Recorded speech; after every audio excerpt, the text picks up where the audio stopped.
네, 안녕하세요. 오늘은 이집트 10번째 이야기 시작을 하도록 하겠습니다. 오늘은 간단하게 중앙조에 대한 설명을 좀 드리도록 하겠습니다. 보통 저희가 이집트 설명하는 데 있어서 중앙조에 대한 설명은 그렇게 많이 안 하고 있는데, 그 이유가 중앙조 시기가 좀 짧기도 했지만, 그렇게 특별하게 말씀드릴 만한 그런 게 많은 기록이 남겨있지 않고 해서, 또 역사적으로 중요한 부분이 그렇게 뭐 다른 부분보다, 물론 이 요충 역사 중에 중앙조도 아주 중요한 역할을 했긴 했지만, 저희가 보통은 설명을 많이 드리진 않고 있다, 그렇게 알고 계시면 되는데, 유광조 끝나고 고왕조가 유광조 때 끝났다 그랬죠. 7, 8, 9, 10, 11왕조 때까지 혼란을 거듭하다가 결국 멘투호테프 2세가 통일을 했다고 말씀드렸는데, 사실 11왕조 때 11왕조 때 이제 점점점 그런 모습이 드러나는데, 테벳이라고 그랬죠. 지금은 룩서를, 그 당시에는 테벳, 사실 그리스 사람들이 테벳이라고 부른 건데, 이 테벳에서 멘투호테프 1세가 나오는데, 그 친구는 멘투호테프 1세는 누구냐, 바로 멘투 신전, 그 당시에 이 테벳의 수호신을 멘투라고 했는데, 멘투 신전의 신관 출신입니다. 그렇게 됐는데, 그 파라오가 결국 11왕조의 시조가 되고, 결국 나중에 멘토테프 2세가, 결국 그의 후세죠. 그를 이어받은 멘토테프 2세가 결국은 이집트를 재통일하는, 그리고 중앙조의 시대가 막을 열리게 된다. 그렇게 알고 계시면 되는데, 테벳이라는 이름은 그리스 사람들이 붙였다고 했죠. 그리스 사람들이 붙인 것이고요. 신한국 때는 사실 와세트라고 불렸고, 또는 누에라는 이름으로 불려졌는데, 뇌란 이름은 큰 도시라는 뜻이다, 이렇게 생각하시면 되겠고요. 구약 성경에는 뭐라고 써 있냐면, 이 지역, 지금의 룩소스 지역을 누가 아니고 노라고 불렸다, 이렇게 기록이 돼 있다, 이렇게 생각하시면 되겠습니다. 사실 지금 지도를 보셔서 아시겠지만, 테베르시다라는 곳은 나일강이 딱 굽이치는 지역이에요. 굽이치고 흐르는 토양이 비옥하고 농산물이 수확이 풍부하고 하니까, 농산물이 많이 생산되니까 어떻게 하겠습니까? 인구가 많이 모이겠죠. 그러니까 권력이 생기게 되고, 그렇다 보니까 아무래도 이 도시가 좀 커진 도시가 아닌가, 그렇게 좀 생각을 할 수가 있겠습니다. 멘토테프 1세가 11대 왕조의 시조라고 했는데, 사실 큰 업적은 없습니다. 큰 업적은 없는데, 그 당시 이 멘토테프 1세 때, 예, 원래는 아멘 신은 테벳의 신이 아니에요. 테벳 북쪽의 신이었는데, 멘토테프 때, 예, 이 아멘 신과 멘투 신이 결합을 하는데, 나중에는 어떻게 되냐? 멘투 신은 버려지고 결국 아멘 신이 어디에 주신이 됩니까? 바로 룩서스, 바로 테베 신의 주신이 된다, 이렇게 알고 계시면 되는데, 아멘 신은 무슨 뜻이냐? 숨어있는 자라는 뜻입니다. 숨어있는 자라는 뜻이고, 정말 교활하다는 거죠. 교활하고 자기 주장을 절대 안 하는데, 결국 나중에는 어떻게 되냐? 딱 달라붙어서 있다가 자기가 중심이 되고, 결국 자기가 그 지역을 다 통솔하게 되는 교묘한 재주를 갖고 있는 신이다 생각하시면 됩니다. 지금 사회에도 자주 보시는 일인데, 신들 세계에서도 그런 일이 있다. 예, 신화국 시대 아멘 신은 또 어떻게 됩니까? 라. 이 아멘 신은 라 신하고 합쳐지죠. 그래서 아멘 라 신이 되고, 결국 이 아멘 신은 이집트 최고의 신 아멘 라가 돼서 이집트 최고의 신으로 된다. 이것도 알고 계시면 되고, 그러면서 그때부터, 바로 이 신왕국 때부터 이집트의 중심, 이 테벳이 이집트의 중심이 된다. 그건 뭐 중요한 일이다 생각하시면 되겠고요.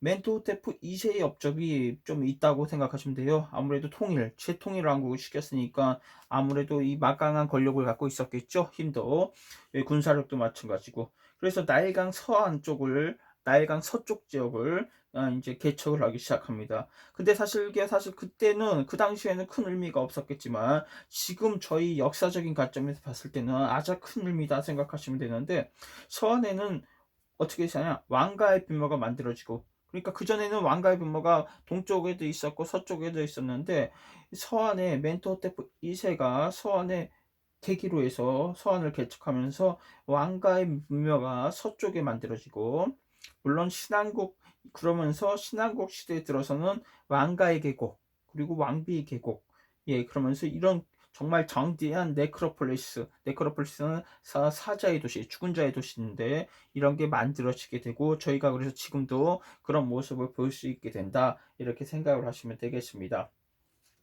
멘토호테프 2세가 처음 만들어져서 이렇게 이제 서안이라는 도시가 생겼는데, 그러면서 우리는 고대 이집트 사상의 내세 사상에 대해서 뭐 알 수 있다. 그래서 태양이 저무는 쪽이 서쪽이니까, 그러니까 무덤은 다 서쪽에 만들고, 그리고 뭡니까, 무덤이 아닌, 거는, 동쪽에 만들었다, 이렇게 얘기를 했었는데, 그런데 저희가 꼭 그렇게만 말씀드릴 수 게 없는 게, 사실은 그 전에는 동쪽에도 분묘가 있었고요. 또 귀족들 무덤도 동쪽에 꽤 많다, 또 이렇게 우리가 발견하고 있는데, 서쪽에 분묘를 만드는 것이 물론 테베, 바로 신한국 때부터 하나의 관례가 됐다, 이렇게 생각하시면 되는데, 그거의 시점은 누구냐? 방금 전에 말씀드렸다시피 멘토테프 2세가 그런 시점을 만들었다 생각하시면 되는데, 꼭 태양이 서쪽에 지기 때문에 분묘를 서쪽에 만들었다, 우리가 이렇게 일반화하기는 좀 그렇지만 어렵다. 근데 왜 이집트 사람들은요, 원칙을 때로는 따르지 않고 뒤집는 경우도 있었기 때문에, 물론 우리가 그렇게 생각할 수 있겠지만 그렇지 않은 분묘들도 꽤 있다, 이렇게 생각을 또 하시면 좋지 않을까 생각합니다. 멘토포테 2세는 많은 업적 남겼죠. 아무래도 이집트를 재통일하는 왕조니까. 그래서 홍해로 가는 길을 또 만들고 배를 건조해서 여러 나라들하고 뭡니까, 저기를 하게 되고 또 무역을 하게 되고 그렇게 됐는데,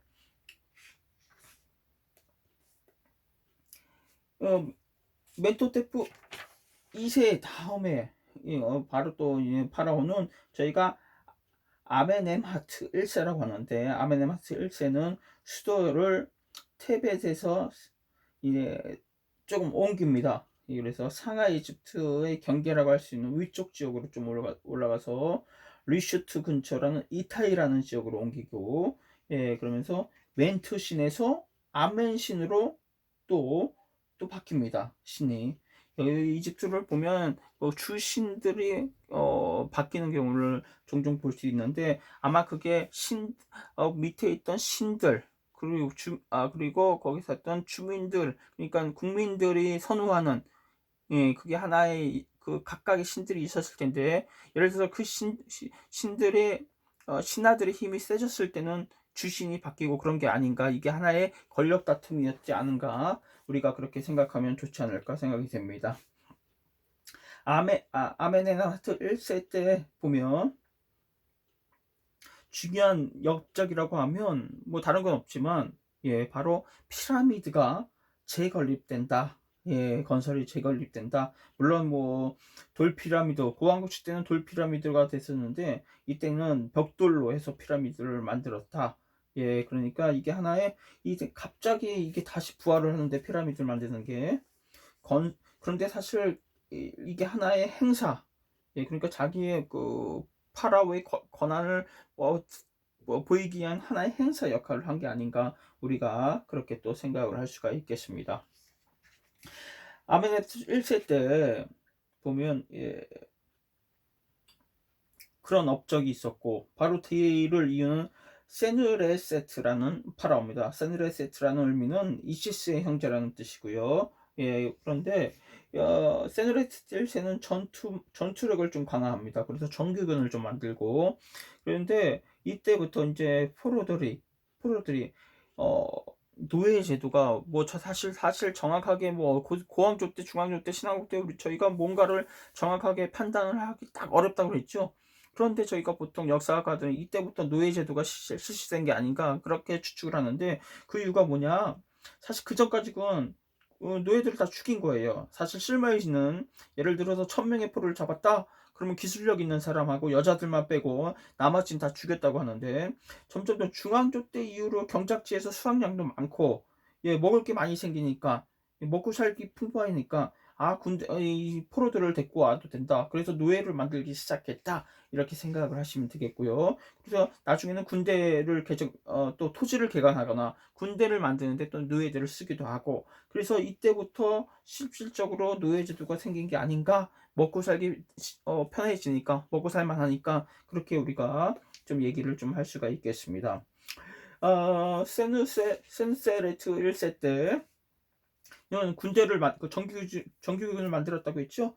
군대를 파견을 많이 해서 푼투 지역, 제가 영상물 하나 남겼었는데, 합세스트 파라오 때, 여왕 파라오 때 푼투 지역 가서 몰약을 많이 갖고 왔다고 했는데, 제가 그때는 소말리아라고 말씀드렸는데, 실질적으로 소말리아라고 정설이 돼 있는데, 사실 정확하게 소말리아다 100% 확신할 수는 없습니다. 그런데 소말리아거나 예멘이거나 아니면 수단일 수도 있겠다, 이런 학설은 있습니다. 그렇게 그냥 참고로 알고 계시면 되겠고, 푼트 지역의 주 수입품은 몰약이라고 그랬죠. 몰약. 그리고 이게 하나의 향수 역할을 하는데 방부제 역할도 하고, 이집트 사람들이 향유를 좋아합니다. 그래서 몰약하고 기름하고 섞어서 몸에 바르거나 그런 거를 참 좋아했고요. 그리고 나중에는 이 몰약을 어디다 주로 써요? 바로 이 향유 만들 때 쓰지만 또 결국 미라 만들 때 주 원료가 몰약이 됐죠. 그것도 좀 참고로 알고 계시면 되겠고요. 그래서 금, 물속불, 상아 이런 것도 많이 갖고 오게 되고, 이집트에서는 청동, 세공품들, 그리고 마루짠 옷감들을 수출을 했다 생각을 하시면 되겠습니다. 세누세르트 1세 때 이후에 세누세르트 2세 그의 아들인데, 바로 이 업적은 파이움 분지라고 있습니다. 파이움 분지. 거기에 큰 호수가 있는데 테세란 호수라는 큰 호수가 있는데, 그 호수하고 바로 파이룸의 그 호수하고, 그리고 뭡니까? 나일강을 연결하는 운하를 그때 만들기 시작하는데, 그 운하가 아직도 남아있는 바로 유세프 운하라고 합니다. 한국 분들은 그렇게 많이 유명한 운하가 아니라서 알려져 있지 않은데, 아직까지도 쓰고 있는 이집트에서는 운하다. 그래서 이 대사업이 그때부터 시작이 됐다. 그렇게 생각을 하시면 되겠습니다. 그래서 12왕조 때죠. 12왕조 때는 이제 완전히 통일이 돼서 이제 통치를 하면서 안정적인 단계가 됐는데, 그러면서 아무래도 안정적인 단계가 되면 미술하고 문학 같은 게 많이 발달되겠죠. 미술이나 문학이 많이 발달되면서 소설 같은 작품도 많이 알려지게 되고, 그래서 파피루스가 발견되는데, 신우의 이야기라는 소설, 이거는 남파선 선장이 주인공으로 모험을 하는 얘기인데, 딱 읽어보면 아라비안 나이트 신바트 모험하고 좀 비슷한 내용들이 많아서 우리가 이게 아마의 원형이 아닌가, 바로 이 신우의 이야기가 아라비안 나이트의 원형이 아닌가, 그렇게 좀 추측을 좀 하고 있습니다.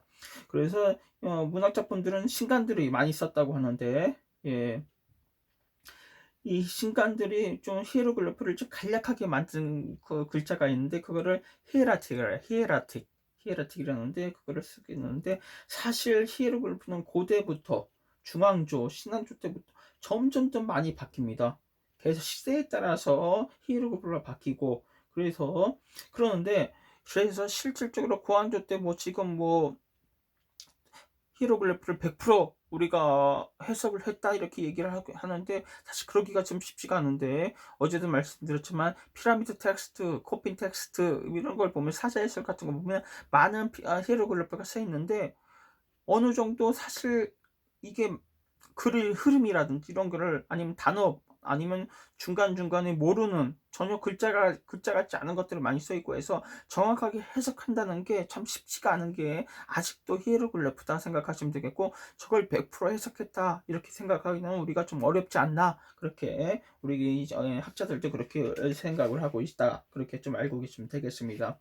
이때부터 중앙조 시대부터 어떻게 되냐, 아시다시피 피라미드 텍스트가, 제가 고왕조 때부터 제6왕조 때부터 만들어졌다고 했는데, 이때는 중앙조 때는 코핀 텍스트가 뭐냐, 바로 관에도 히에로글리프를 써놓은 걸 우리가 코핀 텍스트라고 하는데, 이때부터 시작이 됐다 생각하면 되는데, 코핀 텍스트는 왕이 아닌 파라오가 아닌 일반 사람들 관에도 쓰이기 시작했다. 이건 뭘 의미할까요? 내세 세상이 일반 사람들 가지고 완전히 정착을 하게 된 의미다. 이렇게 생각을 하면 되겠습니다. 나중에 어떻게 되냐?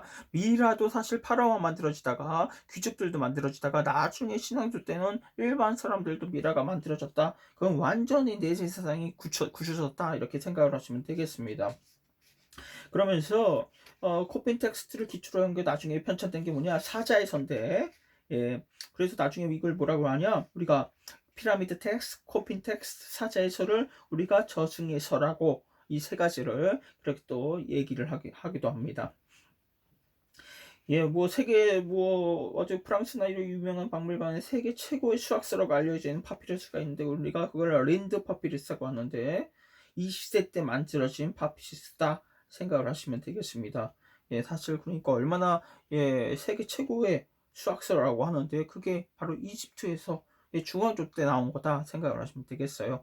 얼마나 이 사람들의 그 능력이 지식이 깊었는지 우리가 또 한번 느낄 수 있을 겁니다.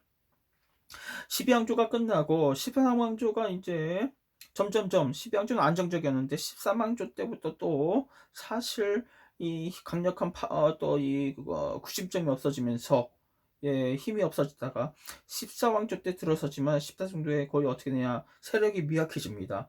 그러면서 어떻게 되나 서아시아에서 강력한 왕국이 형성되는데 바벨로니아 왕국이 있었죠. 그쪽에. 근데 바로 함부라비 법전을 만든 함부라비 왕이 군림하게 되고 그러면서 그 지역도 군웅할거 지역 할거가 되고 이집트도 마찬가지로 힘이 그렇게 뭐 각각의 뭐 지역마다 파라오가 힘이 없어지면서 군웅할거 시대가 됩니다. 그런데 중앙조 때는 어떻게 되냐? 바로 서아시아에서 이 이란 고원이죠.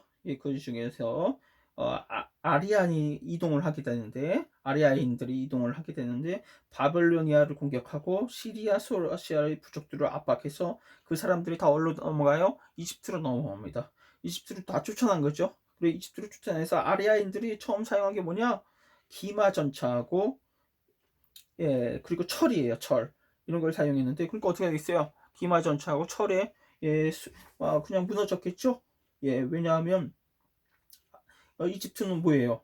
이집트는 청동기를 그때도 아직까지 칼을 주로 썼었기 때문에 어떻게 뭐 대처할 방법이 없었습니다. 그리고 또 기마전차에도 왜 어쩔 수 없었고 그래서 이집트가 그래서 이 민족들 그래서 저희가 아리아인한테 피해를 입어 들어온 침입해서 들어온 민족들을 우리가 부르는 힉소스족이라고 해요. 힉소스족. 그래서 이집트가 바로 14대 왕조의 바로 후반에 힉소스 쪽에 거의 점령이 당하죠. 그래서 15대 왕조, 16대 왕조는 또 이집트가 힉소스 쪽에 거의 뭡니까 점령을 당해서 지배를 당한다 이렇게 생각하시면 되는데 이 힉소스한테 왜 패했을까 생각하면 말하고 말하고 철 그리고 전차에 패했다 생각하시면 되는데 힉소스는 철제검이에요. 이집트는 청동검 그리고 뭡니까 바퀴가 달린 뭐 어떤 말 기동성을 갖고 있는 바퀴가 달린 게 기마 전차가 들어옵니다. 이집트 어떻게 할까요? 다 도망가죠. 그래서 질 수밖에 없었던 전쟁이었다 생각하면 되고 또 이유는 뭐냐? 이집트가 14대 왕조 때부터 13대 14대 왕조 때 강력한 파워를 가진 파워라가 없다 보니까 어떻게 돼요? 구심점이 없는 거예요. 어디하고 외국하고 교육 관계를 한 평화적으로 우호적인 역할을 할 구심점이 없었던 겁니다. 그래서 어쩔 수 없이 이민족의 피해를 당해서 결국 점령이 당해서 결국 15대 16대 왕조에는까지 이민족인 힉소스가 이집트를 지배를 했다. 그래서 이때는 그 제일 중간기 있었죠. 제6왕조 때 멸망하고 7, 8, 9, 11 그때 우리가 140년간을 우리가 제일 중간기라고 하는데 이때를 우리가 15대 16대 왕조를 제2 중간기라고 하고 이집트의 정말 암흑 시대였다 생각을 하면 되겠습니다. 왜? 이민족이 들어와서 지배를 당했기 때문에 그렇게 생각되는데 그래서 중간기 때는 이 정도로 우리가 좀 설명을 드리면 되지 않을까 생각되고요. 오늘은 중앙조에 대한 설명을 좀 드렸어요. 네. 내일부터는 좀 설명을 많이 드려야 될, 다음 시간부터는 뭐 신앙국에 대한 설명을 좀 드려야 되지 않을까 생각되고요. 예, 오늘은 이만 하겠습니다. 감사합니다.